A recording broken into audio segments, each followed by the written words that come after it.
Welcome to the Spurs Curse. Today I will be talking about the biggest problem at Tottenham right now, the managerial position. Because as you know, as of right now, we do not have a manager. And it seems that our owners do not know where to go. You know, we've had so many names up. It seems kind of like the summer of 2021, where we needed to replace Mourinho. We wanted to get Conte, we couldn't get Conte. We wanted to get Gattuso, but then the fans didn't want him. And then we ended up with Nuno Espirito Santo. It's kind of ending up like that again now, which is absolutely stupid and so bad for the club and of the fans and the players, and it's everyone. It seems that there's just no clear plan right now to where to go with the club. Like, do we want to win trophies right now? Do we want to build a project for the next 4 or 5 years? Do we want to continue bringing in world-class managers like Antonio Conte, Jose Mourinho? And I think for a lot of fans, we all really want a manager who's gonna play attractive football, aggressive, attacking football, you know, scoring a lot of goals. Even though we scored a lot of goals this season, before nearing the end here, you know, not letting in a lot of goals as well. We kind of want what we had with Pochettino, but we want to win trophies too. Now, for a lot of fans, the name on top of that list is Julian Nagelsmann. Quite clearly, he did really well with Leipzig when he was there. Developed a lot of young talents like Upamecano, like Konate, like Sabitzer, you know,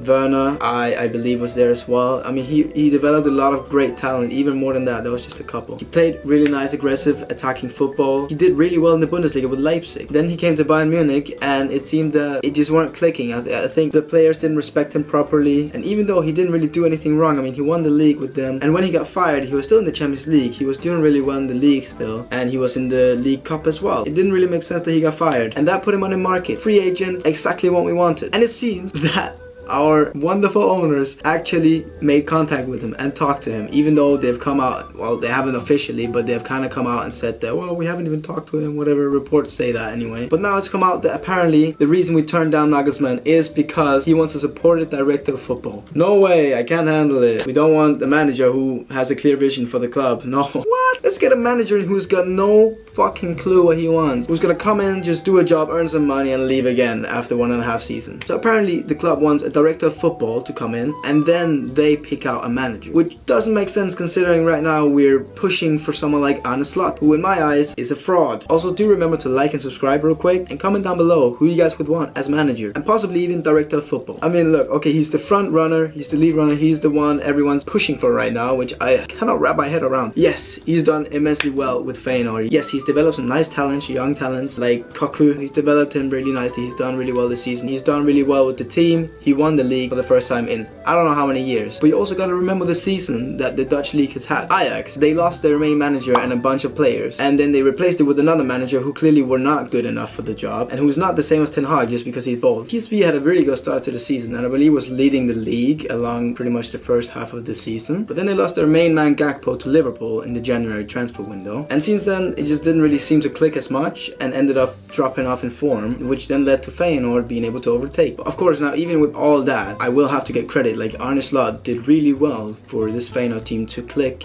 throughout most of the season and keep up the form for so long. He also plays attractive football, which is good, but he does seem to struggle a bit with breaking down low blocks, just a bit like we do here at Tottenham most of the time. Apparently it seems like we're preparing a formal approach for him now, which pretty much seems like we're going all out for him now. He also wants to join, so it's quite clear that it's probably going to be him. Feyenoord will demand over £6 million though, because he wants to bring 2 of his coaches, or multiple of his coaches, I don't know how many, but some of his coaches with him as well. Also, it's come out that apparently Luis Enrique, Amorim, and, now I gotta say this name correctly, Postecoglou, I don't know if that's correctly, is on the list. Take that name straight off the list again, Postecoglou, whoever. We are not getting in a Scottish League manager. I'm sorry, I don't care who you are. Yes, he won the league with Celtic. Congratulations. When do they not win the league? Oh yeah, when Rangers won it. How well did it go for Steven Gerrard at Aston Villa again? Yeah, so that's a big no. He's not gonna come here. I mean, no Scottish League manager is gonna come straight into a big 6 club. I mean, we're just not that kind of club. I understand if he's going to Crystal Palace or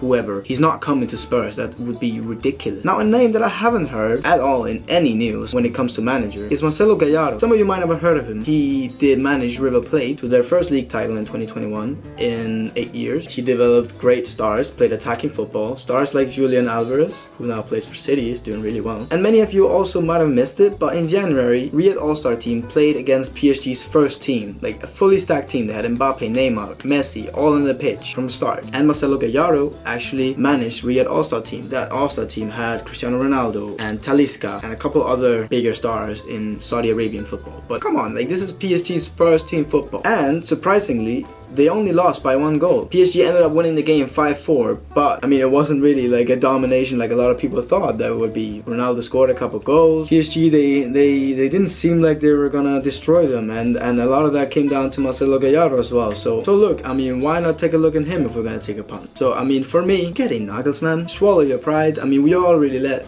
Poch go to Chelsea, which is crazy. If we're not gonna get Nagelsmann, get Poch. He wants to support a director, then get him Ranić or someone. Get him someone he's worked with or someone he wants. Like, just get him a sporting director that knows him, knows what he wants, and they can do really well together. I don't understand, why do you need to get the right sporting director for you, for the club? I mean, get it for the manager you're getting in, surely. And if not Nagelsmann, if you can't swallow your pride, look at Marcelo Gallardo. I mean, if you're gonna take a punt on someone who's not really proved himself inside Europe's top 5 leagues, it should be Gallardo, not Anaslat, not Amorim, not Postecoglou. And I know the Serbi's also kind of talked about, but he's not gonna leave Brighton for us, not now, not ever. So forget that. Now let me know what you guys think. Do you guys think that we should go for Nagelsmann? Do you think we should go for Gallardo? Do you think we should go for a whole third person? Let me know, because everyone's got different opinions, but this is mine, and I think the club is in ruins. We are descending down to being a mid-table team again, which is sad, but how it is under this ownership. Remember to subscribe and like. I'll see you guys in the next video.